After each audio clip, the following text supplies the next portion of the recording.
but you need to put that capacity into work in your life. Okay, so sin has lost its dominion, its power, his mastery over our lives, but it's still a force. So what is it that he wants us to do? Read that Romans chapter 6 verse 12 once again.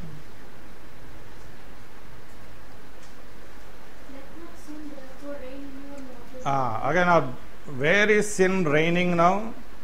In your bodies, in your senses. That means my physical body is already declared corrupted. Okay, my sinful body is declared corrupted. Sin can reign in there. That means through my senses, through my physical senses, through my emotions, and through my desires. Sin can still gain entry into my life.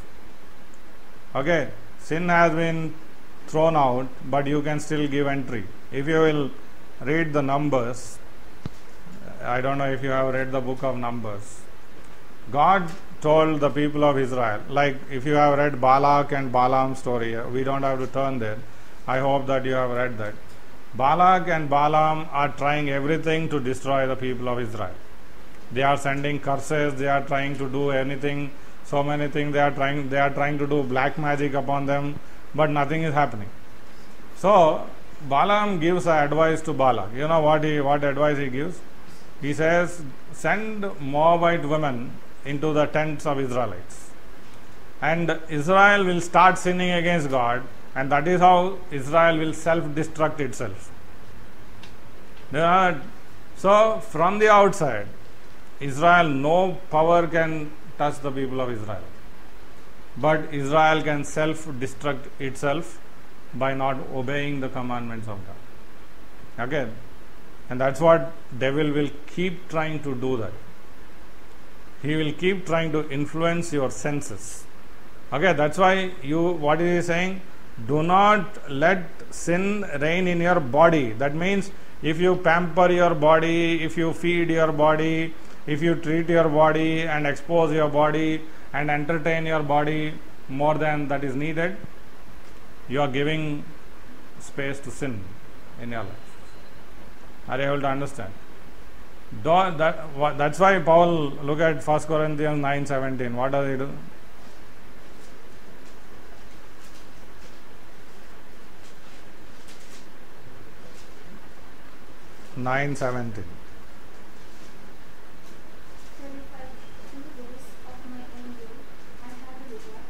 Sorry, 27. 9:27. I pommel my body. Okay, I pommel my body. He literally treats his body as an enemy. Your body will keep desiring and keep demanding things. You need not give it. Okay, you need not give it. Okay, it wants to have fun through watching television or through being on the internet or through talking or gossiping with people. Your body will keep desiring that, but you should not expose it. The more you expose your body to the world, that's why as a Christian we need to live as exiles and strangers. That's what he says. 1 Peter chapter 2 verse 11.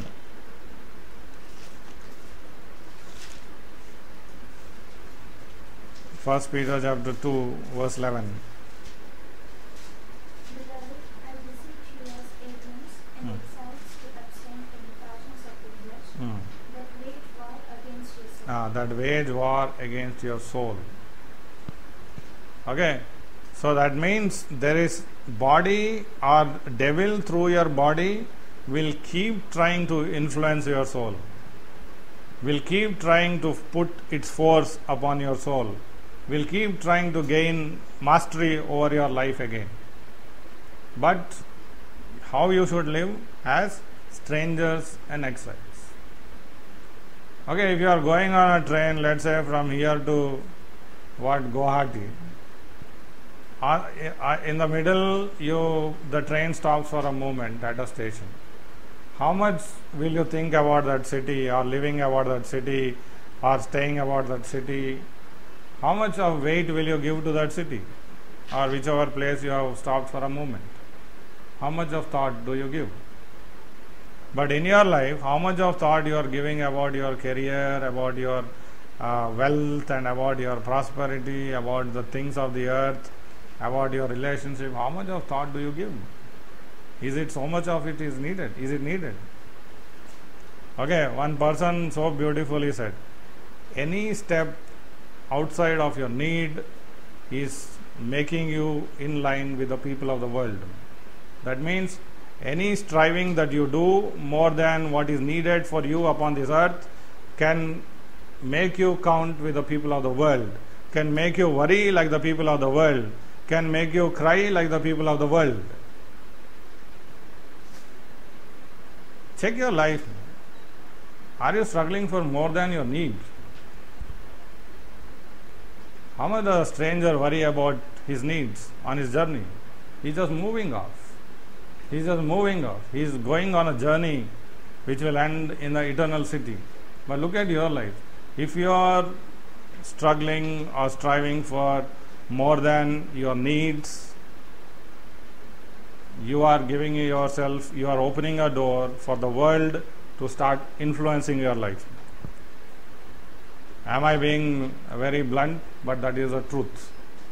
Okay, this was said by the mentor of John Wesley, who was William Law. Okay, through that man, John Wesley was influenced so much in his life. And that man said, any striving or struggle beyond your need is making you a worldling, he says. Worldling means worldly person. You are exposing yourself for the world to influence you.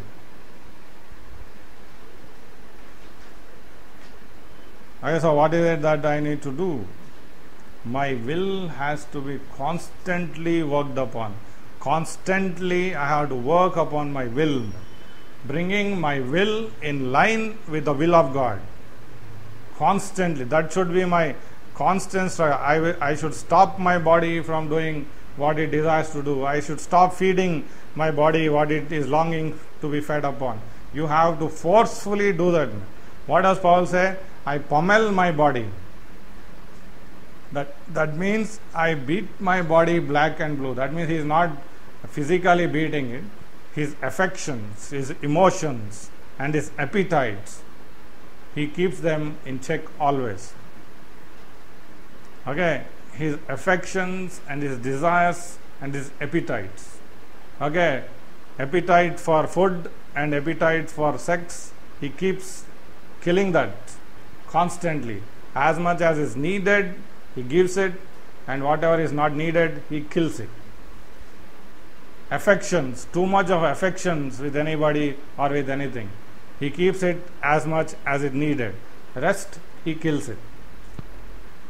Okay, desires, he keeps it as much as is needed, and rest, he kills it.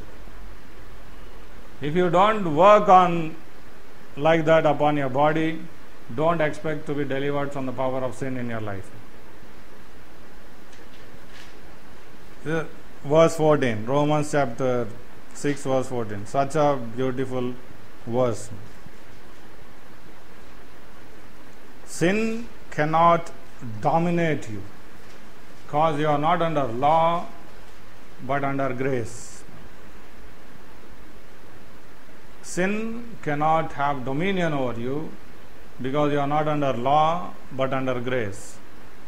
In the Old Testament, unless I fulfill the law, I will not receive the blessing.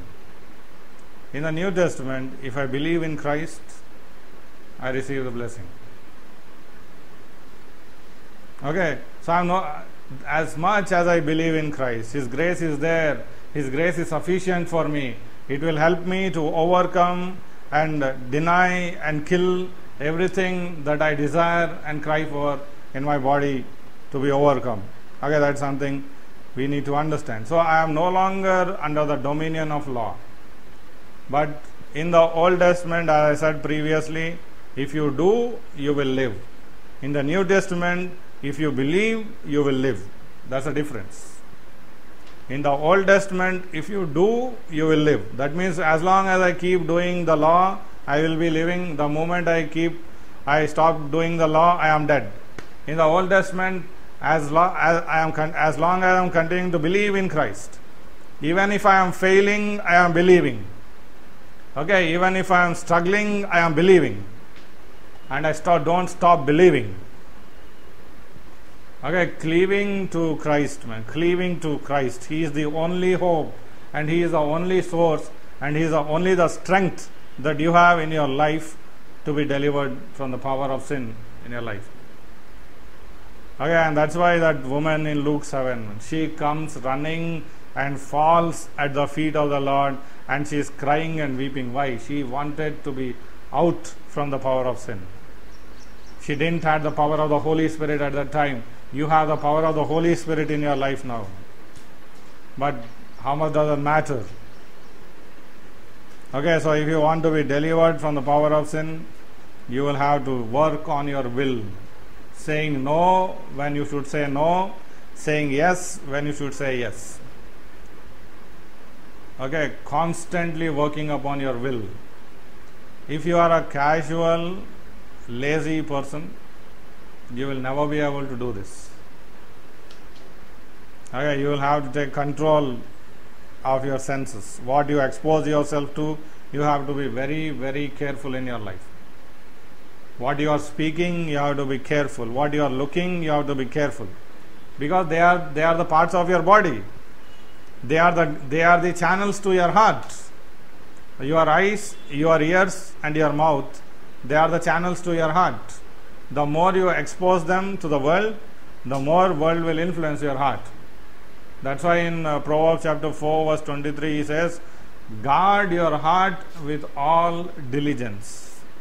That means take an active work of your will and keep your heart safe from these channels affecting your life. Okay, John Bunyan, I came across his statement, it's so beautiful. Sin is daring God's justice. That means when I am sinning, I am standing before God and I am daring Him. Do what you can. Do you know that? Sin is daring God's justice, raping His mercy. That's an amazing word.